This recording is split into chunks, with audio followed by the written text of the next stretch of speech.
Is that good? Yes.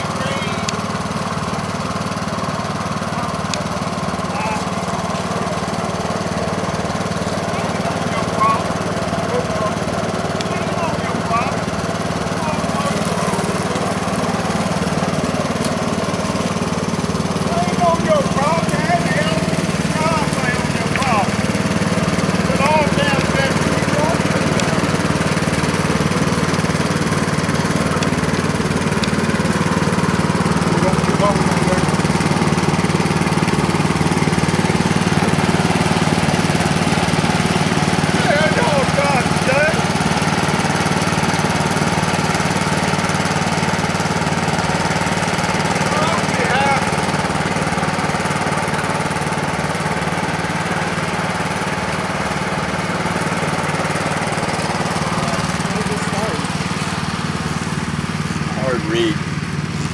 I can't read.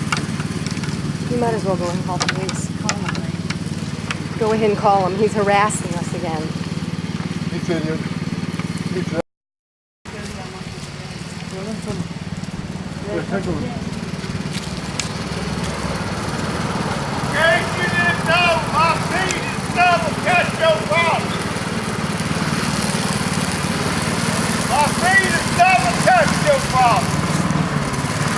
That's what it's good,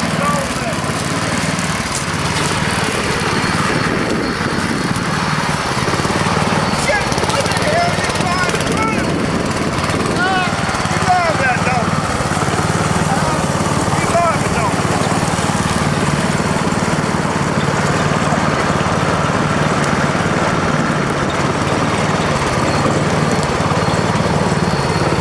If my foot ain't touched, no problem.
That's our property.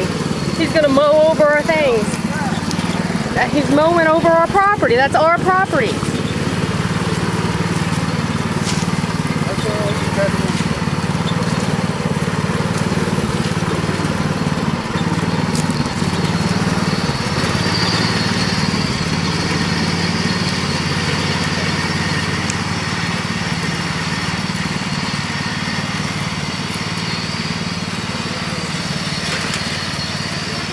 Wow, that's lovely. All up and down our property, trespass. that's all right, we got it on camera.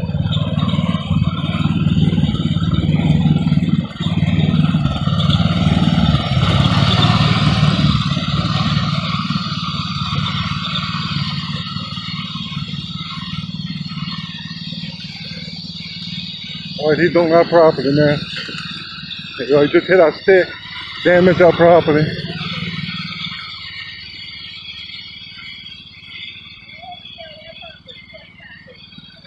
Had names on our land. You're on our land now.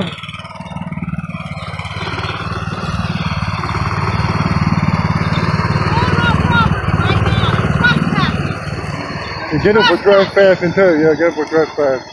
Breaking the law. So the video that you just saw was from September 22nd. That's when our neighbor decided to come over yet again while we were putting up our fence this time. So he came over not once, not twice, but 3 times in a row. You can see him go and come back and go and come back. While I'm filming him, you can't really see because he's covering his face, but he said F you like several times, and you can hear he's saying, "You like this, don't you? You like this," which sounds like totally creepy. We had gone to court just 2 weeks before, about 2 weeks before, on September 7th for the initial trespassing that he had done July 27th. So on September 7th, we went to court, and the judge does nothing. He just dismisses the case and tells him, "You just leave your neighbors alone," and whatever. He just gets like a pat on the back, basically, not even a smack on the wrist. But September 7th, we would have been here at my grandmother's farm with her if it had not been for the court date. So what happened September 7th? She has a massive stroke, and we're not here. She lays in her own blood for hours before anybody comes to help her. All because we had to be at court that day. So we went to court, and nothing was done, and my grandmother had to just stay here lying in her own blood. Amazingly, she survived, but she wasn't even expected to survive. And now she's in a nursing home, slowly healing and getting better. But that's what your actions can cause. That's what you can cause to happen, like our neighbor did, where he messed with us, caused us to have to go to court. Look at these rolling repercussions, if you will, from the things that people do. So 2 weeks after that, September 22nd, the footage you just saw, we call the deputy, and I was trying to get the footage down because I told my husband I need to get this footage for the magistrate to see so he'll see proof of what happened. But this deputy kept nagging my husband to come on because we need to go now before the end of my shift, and I'll take care of all of it if you come on now. So my husband felt like he was almost going to be like arrested if he didn't come on with the deputy right away. So he just left me there, even though I had come out on the porch several times saying, "I've got to get this footage on. It's the evidence. I need to get it down on my phone so I can actually show the magistrate." So I felt like he was basically trying to, what's the word for it? Like hinder or impede justice or whatever, to just keep nagging like that. So I finally get the footage down. And before that, I had said that I can't take the stress anymore, and my hands were shaking because I was so nervous, and him nagging didn't help that, because I was just really having a hard time trying to get this footage down. The file transfer wouldn't work or something like that. So I'm saying, look at my hand shaking. I said I have post-traumatic stress disorder from having been assaulted several years ago, and this is just horrible that I'm having to go through this and whatever. He actually has the nerve to tell me to pipe down, basically, because I could be disturbing the neighbors. Even though I'm talking about something as serious as post-traumatic stress disorder, and it wasn't like I was screaming or getting that loud anyway. So he tells me that, and my husband and he go on to the magistrate's office. Well, the next day, I finally get the footage down. I go back, and the next magistrate, there's a different magistrate, he adds some charges onto it, like obstruction of property, because he was hitting some of our posts and things like that, because he was clearly trespassing with his lawnmower. So we go back, and I'm actually showing him the footage. So apparently it was important to have that footage, because he actually watched it. So even with all that, we had a court date again in December, and did the judge do anything this time, even though he'd warned the neighbor not to come back? No, he didn't do anything again. So we're just basically thinking this is a tiny town now, and we're being discriminated against because we're either the new people, the out-of-towners, or perhaps it's because my husband and I are a mixed-race couple. We're mixed ages. We've faced discrimination because of that in the past. We don't know exactly what is going on, but nothing was done, and we just have to live in fear now of what this man is going to do, because he's an elderly man, but he can still pull a trigger. He can still run us down with a car. There are a lot of things that he can do, and basically what they were saying is he has Alzheimer's or whatever, so he's just not going to be held responsible. I can understand and appreciate that. He might not be responsible for his actions, but someone is. someone's got to be responsible. They can't just let him harass, threaten, and potentially kill someone. So I forgot that there were a few other things that I wanted to cover regarding all of this that was going on.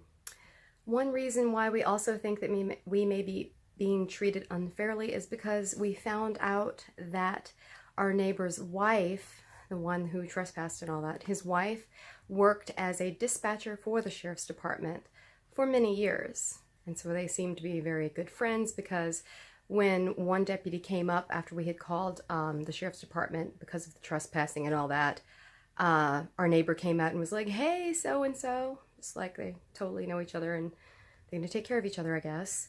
And also, someone by the same family name worked as the court clerk since the 70s. So if that's the case, then that's another reason why they may be looking out for their own. And last but not least, the first time we went to court, I was not on the paperwork. I was not the one that filed the complaint. My husband was. But the last time I got a subpoena and everything. And when it came time for us to go up, they called my husband and did not even call me to be a witness, even after I got the subpoena. So I'm just wondering if that's standard procedure, or if I'm just some kind of a non-entity chattel, or what this is. But I really did not appreciate it, because my husband was called up, and then he was also called to the back to discuss some things with the Commonwealth's attorney. And I just got to sit out there like a fool in the courthouse, not knowing what was going on. So I totally felt like a disenfranchised female, like my ancestors again here. So I would really like to know if that is normal procedure or what.